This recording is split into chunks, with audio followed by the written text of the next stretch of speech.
And so why did I start talking about that? I don't know. Different, I guess. It was different. Oh, I would go to, right? I would go I had a art room, quotes, right?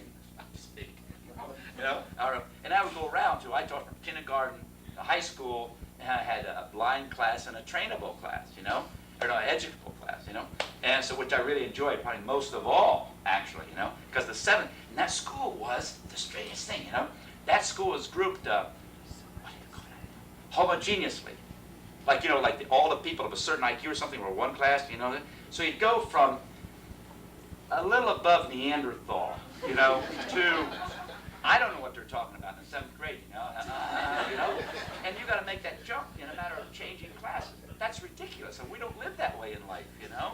That's a dumb way to run schools, it seems to me. So anyhow, I liked the 7th and 8th grade one I had because like the gals were usually about 22 years old, you know. They were big, you know, really. See, gals were something. And but I would go around to, and so I'd go around to the teacher's room, and you look, and here they'd have like all the snowmen would be on the windows, right? And it'd all be the same color and the same size, you know. And look out there, here's 30 different kids, you know. How the hell can that be? So my biggest thing was trying to get the teacher to figure out, you know, how could they do that, you know? How can you have 30 snowmen the same? You got 30 different kids here, you know. So that was why, you know, I got out of it because we're different, you know. I said, think about that, you know. Jesus, man. Anyhow, let's get this to go. So I watch what's happening. These pots then are different, you know. Each one has a little something that's unique to it, you know. Because I think art's kind of about that, you know. It's about that working on the edge of disaster a lot, you know, or the one part of it, about the uniqueness of it, you know. The ordinary and commonplace as related to the extraordinary. That's, I think, art goes on to the extraordinary. The ordinary I don't think it has much to do about art, you know what I mean? See?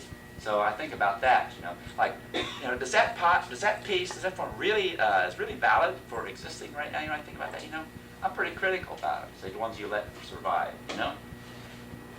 Anyhow, so I cut the foot off, see, all right? Yeah, just something here. I gotta do things like that, you know.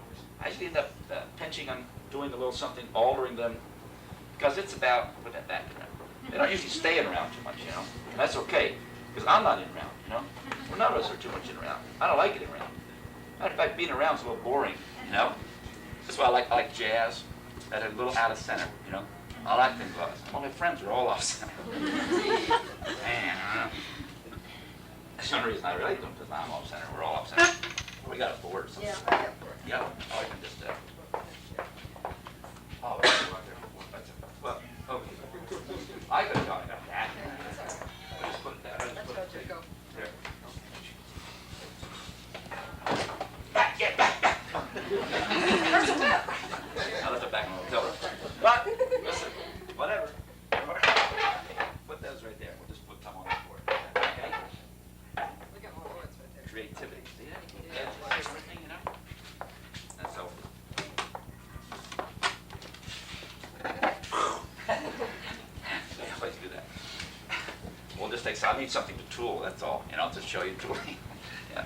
I want to try to show you all those things, you know. So we'll probably run the whole gamut of things here, you know. I'll get going. I don't know why it's doing that.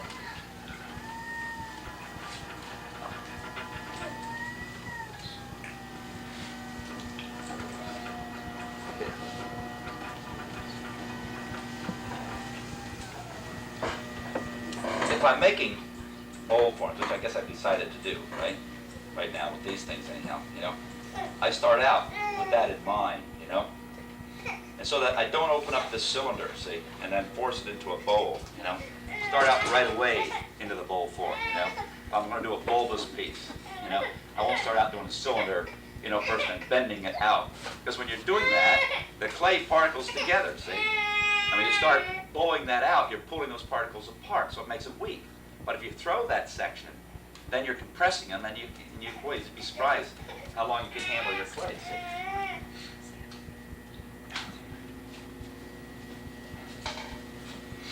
Let's see what happens with this one.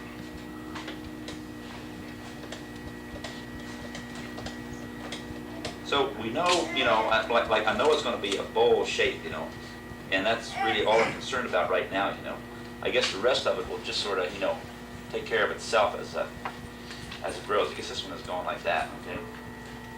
And that's pretty neat too, you know. I mean, you start out working sometimes, and you just let the clay sort of take you where it's going. That's all right. Nothing wrong with that either, sometimes, you know.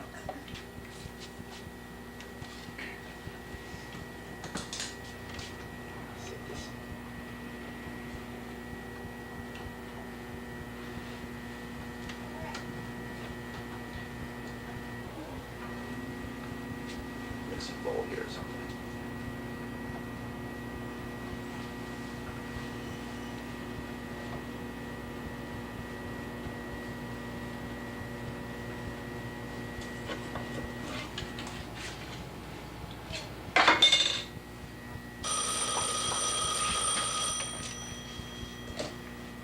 Seems like it wants to divide itself here, so we'll do that.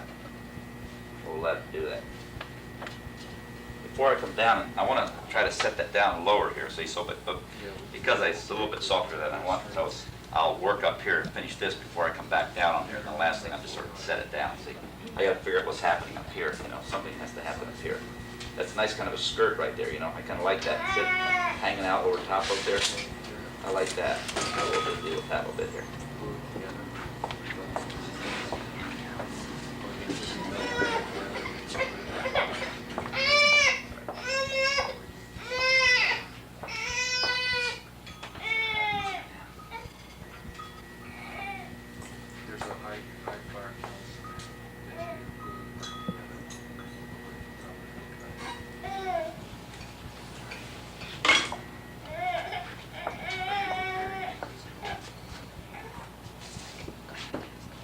Now I guess I'll go over here. There's got to be a reason for going over there. No, there's a reason for going over there.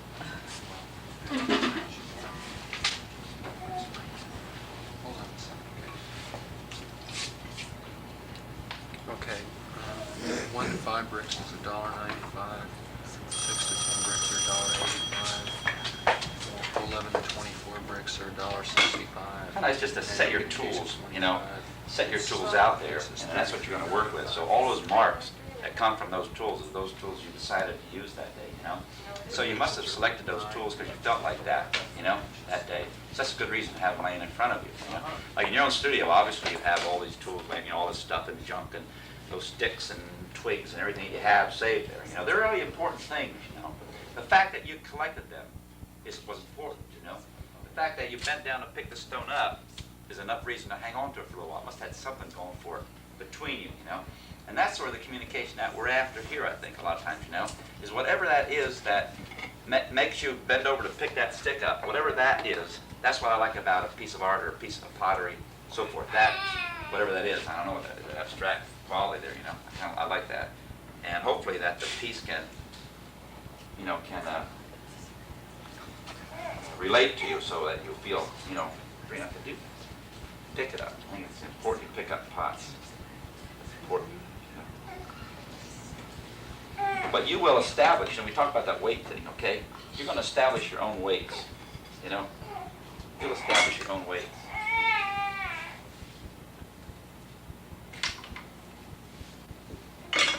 What I'm working too, I'm working as it relates to, like, I'm thinking about salting these things, okay? Salt firing, not covering things up with glaze. That was another revelation to me. Now, when I was making them work, every time I glaze this, I'd say, geez, I really liked it better before I glazed it, you know?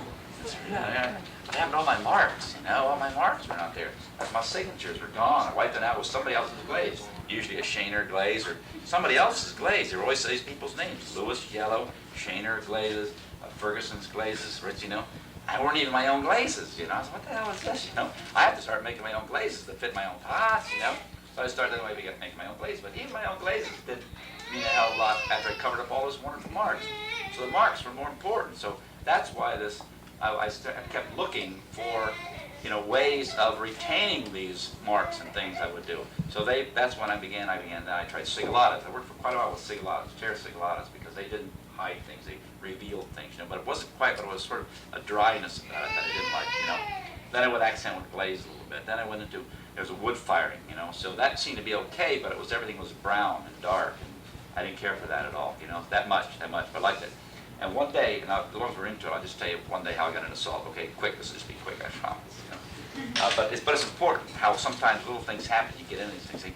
I went to Alfred after this horrendous experience with the public school systems, and I went to Alfred, and I'm coming into the kill room at that time. Alfred was different than it is now, and I come into that means nothing was bad. It was smaller, you know. It's kind of a closer thing. I go into the kill room, and this guy's sitting there by this kill, you know, with this bottle of wine, you know. And it was Dick Leach sitting there, see, from Albion, Michigan, Dick. And I said, Dick, what are you doing? He says, I'm firing this here kill. I said, you are? I said, well, what kind of kill is that? He said, this is salt kill. I said, really? No kidding. He said, yeah, it's salt kill. I said, well, how do you do that? He said, well, sit down here and I'll tell you. I said, okay. So I said, then what do we do? Well, I said, the first thing you got to do is drink this gallon of wine. I said, all right, this seems to make a lot more sense than all the other things, you know. It seemed to be a good idea. I said, all right, well, we'll do that. And I said, okay, what do I do? He said, then it's time to throw this salt in there. I said, just salt? Yeah, just salt. You throw the salt in there, ice cream salt, and then it melts and all gets all over stuff in there. It's really neat. I said, oh, okay, this will be fine. So we think it's pretty something, you know, I definitely think it's time to salt this kill. I mean, I don't know, you know. See, I think you're right. Yeah, I said, yeah, you're right. It's time to salt this. Yeah, I said, what did it take about a gallon? One. It's time to salt. And at that time, we were putting the salt in little packages, you know. We'd wet the packages and we'd throw it in a firebox. So he said, here, just throw that in there. So I'd take it, you know, I'd throw it in there. Bam! It would explode. You know, I would come back and I said, all right. Now, I get it right. Throw it in there. Bam! Bang! All right, it's burning my shirt. All right, really into this now. All right, this is really living, you know. And so I said, this is great. Yeah, there you go. Throw it in there. So then I had just a little bit left in this bucket, you know, about like that. And he says, throw it in there. I threw it in there, you know, and of course it was all water, you know. It goes, bam! You know, the bricks come flying out the door. He says, all right. Oh, this has got to be a lot better than what I've been doing before. You know, I mean, the kill room is full of smoke and we're gagging. All right, this is, I really getting into it now, you know. It's really good, you see. And we're etching all the glass in the chemistry labs and everything. Yeah, right. That's great, you know. All the squirrels' hair falling out. It was great. And so, so then I discovered this process, which was as theatrical as I was, you know, and it was about participation, you know. It was about drama and theater and playing, you know, and all those wonderful things. The act of firing became an important thing. It wasn't just boom boom, you know what I mean? So I said, all right, and we brought the pots out. Of course, we had too much. I mean, the pots were running, and you know, I don't like runny salt in there. I like just a skin on there. See, but I saw the potential here, and it's, oh, this is terrific, and so that's when I started salt glazing. I didn't do anything but salt ever since then. You know, I'll do some reduction firing for the, you know, for school. I mean, for the kids when I demonstrate and stuff like that. But I don't do anything but the salt firing. But that's how I get into it. So you never know what little thing is going to lead you to, and change my whole life. And it changed my attitude towards the clay. You know, it was a tremendous freedom that I felt with clay. Now I said, you know, it's all right. You know, as these pots have to be loose enough to accept this spontaneous probability, what's happening in this kill, you know? And that's the way I am. So my pots, you know, that I was covering up with this glaze was always trying to fight, get out from underneath this glaze, you know? And now that we're free to be out there, you know, and everybody could see all that stuff that was going on, and I could see, you know, it was really nice. And I got thinking then about the possibility of color, you know, it was slips and oxidation firing and reduction firing, and all these things. So then for a good many years, my search was to gain color in salt and give salt some viability with a palette. I don't like browns that much, you know. I like them on the early American jugs and things, but that's about it, you know. But other than that, and the cobalt, I like cobalt's a tough one, you know. I don't make blue and clay. I have a hard time to go together for me with blue and clay. It's very, very difficult. The right blue, it's harder, but you always make one blue pot a year, you know, just to make sure you say, yeah, I don't like that. But you never know. So you might change it last year. You might like blue, see? As an but you make one blue one every year, see? And so anyhow, that's, you know, like that, see? I don't know what I'm doing here. I wouldn't normally be, you know, talking to myself this much, but I do talk to myself when I'm working, see? Because I don't like it when it's so quiet, you know? I put all these little scars in there and things, you know?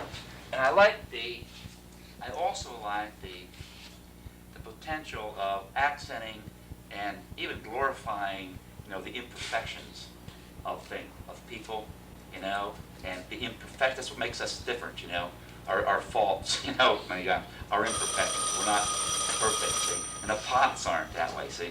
They all have their own character, and so I kind of like that, you know, and I just, you know, and like dealing with the clay that way, and, you know, scarring a little bit, give them a little something in there, see, just,